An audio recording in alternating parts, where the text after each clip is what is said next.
sir, be merry. You have cause, so we all with joy, for our escape is much beyond our loss. Our hint of woe is common. Every day some sailor's wife, the master of some merchant, and the merchant have just our theme of woe. But for the miracle, I mean our preservation, few in millions can speak like us. Then wisely, good sir, weigh our sorrow with our comfort. Prithee, peace. He receives comfort like cold porridge. The visitor would not give him more so. Look, he's winding up the watch of his whip. By and by it will strike. Sir, One tael! when every grief is entertained that's offered comes to the entertainer. $1! Dollar comes to him indeed. You have spoken truer than you purposed. You've taken it wiselier than I meant you should. Therefore, my lord, My, what a spendthrift is he of his tongue. I prithee spare. wisely I have done, but yet, He'll be talking. Which, of he or Adrian, for a good wager, first begins to crow? The old cock. The cockerel. Done. The wager. A laughter. A match. Though this island seemed to be desert, So you're paid. uninhabitable and almost inaccessible, Yet. yet He could not miss. it must needs be of subtle, tender, and delicate temperance. Temperance was a delicate wench. Aye, and as subtle as he most learnedly delivered. The air breathes upon us here most sweetly. As if it had lungs and rotten ones. Or as 'twere perfumed by a fen. here is everything advantageous to life. True, save means to live. Of that there's none, or little. How lush and lusty the grass looks, how green. The ground indeed is tawny. With an eye of green it. He misses not much. No, he doth forsake the truth totally. But the rarity of it is, which is indeed almost beyond credit, As many vouched rarities are. that our garments, being as they were drenched in the sea, hold notwithstanding their freshness and glosses being rather new dyed than stained with salt water. If one of his pockets could speak, would he not say he lies? I very falsely pocket his report. Methinks our garments are now as fresh as we put them on first in Africa, at the marriage of the king's fair daughter Claribel to the king of Tunis. 'Twas a sweet marriage, and we prosper well in our return. Tunis was never graced before with such a paragon to their queen. Not since widow Dido's time. Widow? A pox on that! How camest this widow in, Widow Dido? What if he had said widow Aeneas too? Good Lord, how you take it? Widow Dido, said you. You make me study of that. She was of Carthage, not of Tunis. This Tunis, sir, was Carthage. Carthage?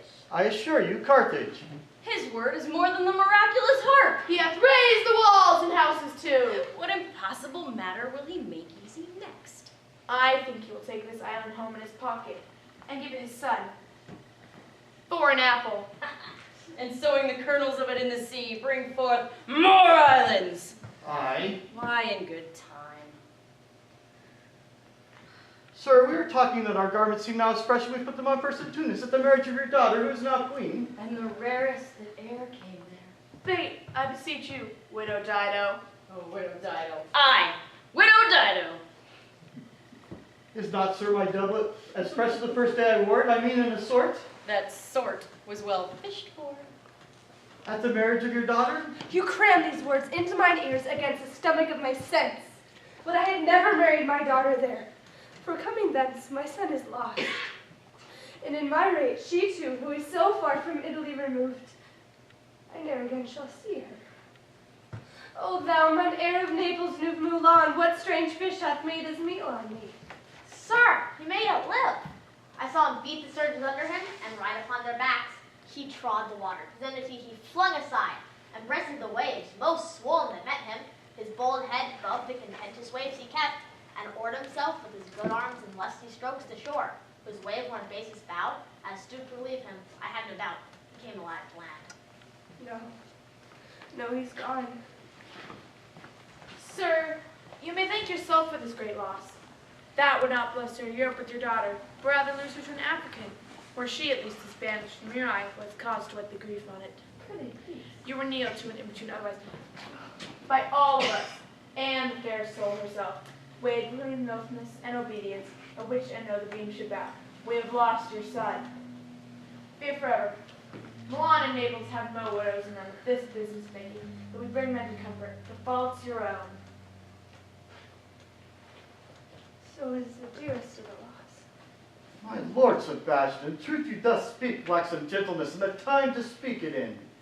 You rub the sore when you should bring the plaster. Very well. And most surgeonly.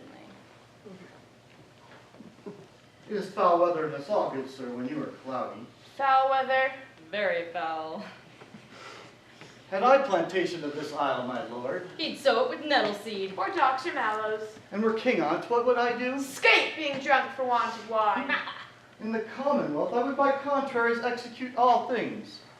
For no kind of traffic would I admit, no name of magistrate. Letters should not be known, riches, poverty, and use of service none. Contract succession born, ground of land tilth, vineyard none. No use of metal, corn, or wine, or oil.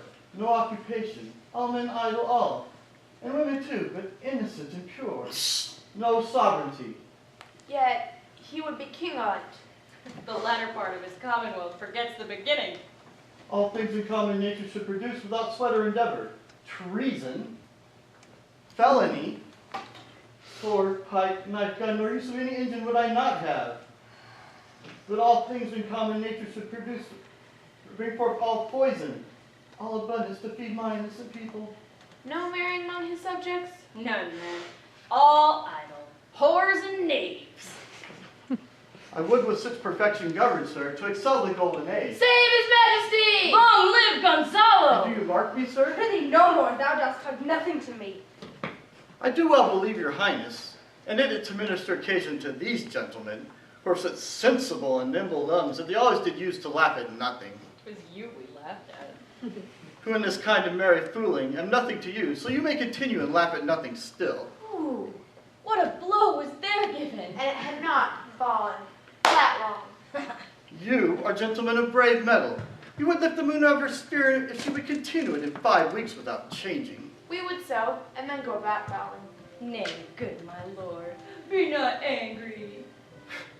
No, I warrant you. I will not adventure my discretion so weakly. Will you laugh me asleep? For I am very tired. Go sleep, and hear us. What? All so soon asleep? I wish mine eyes would let themselves shut out my thoughts. I find they are inclined to do so. Please you, sir, do not omit the heavy offer of it. It seldom is its sorrow, and when it doth, it is comforter. We too, my lord, will watch your person while you take your rest. Thank you. Wondrous happy. What a strange drowsiness possesses them. It's the quality of the climate. Why does it not then our island sink? I find not myself disposed to sleep. Nor I. My spirits are nimble. They fell all together as by consent. They dropped us by a thunderstroke. What might? Worthy Sebastian, oh what might! No more. And yet, methinks I see it in thy face what thou shouldst be. The occasion speaks it, and my strong imagination sees a crown dropping upon thy head. What? Art thou waking? Do you not hear me speak? I do, and surely it is a sleepy language, and thou speakst out as sleep. Was it thou didst say? It is a strange pose, to be asleep, with eyes wide open, standing, speaking, moving, and yet so fast asleep. Noble Sebastian, thou lett'st thy fortune sleep. Die, rather. Wakest whilst thou art waking. Thou dost snore distinctly. There's meaning in thy snores. I am more serious than my custom. You must be so too if heed me, which to do troubles the oar. Well, I am standing water. I'll teach you to flow. Do so to ebb. Hereditary sloth instructs me. Oh, if you but knew how you the purpose cherish while thus you mock it, how in stripping it you more invest it. Ebbing men most often do so near the bottom run by their own fear or sloth. Prithee, say on. The setting of thine eye and cheek proclaim a matter for me, and a birth indeed, which throws thee much to yield. Thus, sir, although this lord of weak remembrance, this, who shall be of his little memory when he is earth, hath here almost persuaded, for he is a spirit of persuasion, only professes to persuade the king his sons alive, 'Tis as impossible that he is undrowned as he who sleeps here swims. I have no hope that he's undrowned. Out of that no hope, what great hope have you? No hope, that way is another way, so high a hope that even ambition cannot pierce a wink beyond without discovery there. Will you grant with me that Ferdinand is drowned? He's gone. And tell me, who's the next heir of Naples? Clarabelle. She who is queen of Tunis? She who dwells 10 leagues beyond man's life? She that from Naples can have no note, unless the sun were post? The man in the moon's too slow, till newborn chins be rough and razorable. She that from whom we were all sea-swallowed, though some were cast again, and by that destiny to perform an act whereof what's past is prologue, what to come in yours and my discharge. What stuff is this? How say ye? 'Tis true my brother's daughter's queen of Tunis. So is she heir of Naples. Twixt regions, there is some space. A space whose every cubit seems to cry out, how shall that Clarabelle measure us back to Naples? Keep in Tunis, and let Sebastian wake. Say this were death that now has seized them. Why, they were no worse than now they are. There be that can rule Naples as well as he that sleeps. Lords that can prate as amply and unnecessarily as this Gonzalo. I myself could make a chop of his deep chat.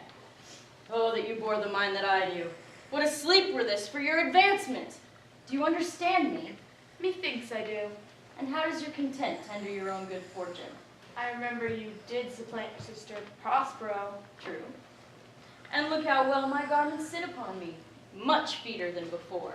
My sister's servants were then my fellows, but now they are my men. But for your conscience, Aye, sir. Where lies that? If 'twere a kite, 'twould put me to my slipper. But I feel not this deity in my bosom.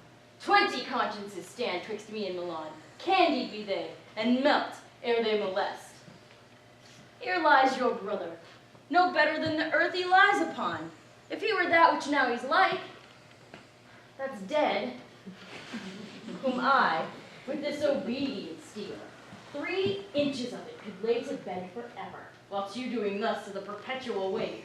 For I might put this ancient morsel, this Sir Prudence, who should not have prayed our course. For all the rest, they'll take suggestion as a cat laps milk. They'll tell the clock to any business that we say befits the hour. thy case, dear friend, shall be my precedent. As thou gott'st Milan, I'll come by Naples. Draw thy blade. One stroke shall free thee from this tribute which thou payest, and I, the king, shall love thee. Draw together, and when I rear my hand, do you the like to fall on Gonzalo. Oh, but one word. My mistress, through her art, foresees the danger that you, her friend, are in, and sends me forth, for else her project dies, to keep them living. While you here do snoring like a midnight conspiracy, his time doth take. If of life you keep a care, shake off slumber and beware. Awake, awake, awake, awake. Then let us both be sudden. Now, good angels, preserve the king! What? How now? Ho, awake! Why are you drawing? Wherefore this ghastly looking? What's the matter? Whilst we stood here securing your repose, even now we heard a hollow burst of bellowing, like bulls or rather lions. Did it not wake you? It struck my ears most terribly. I heard nothing. Oh, it was a din to fright a monster's ear, to make an earthquake. Surely it was the roar of a whole herd of lions. Heard you this, Gonzalo? Upon mine honor, I heard a humming, and that a strange one too, which did awake me. I shaked you, sir, and cried. As mine eyes opened, I saw their weapons drawn. 'Tis best that we stand upon our guard, or that we quit this place. Let's draw our weapons. Lead away, and let's make further search for my poor son. Heavens keep him from these beasts, for he is sure in the eyes. Lead away. Prosper, my lady, you shall know what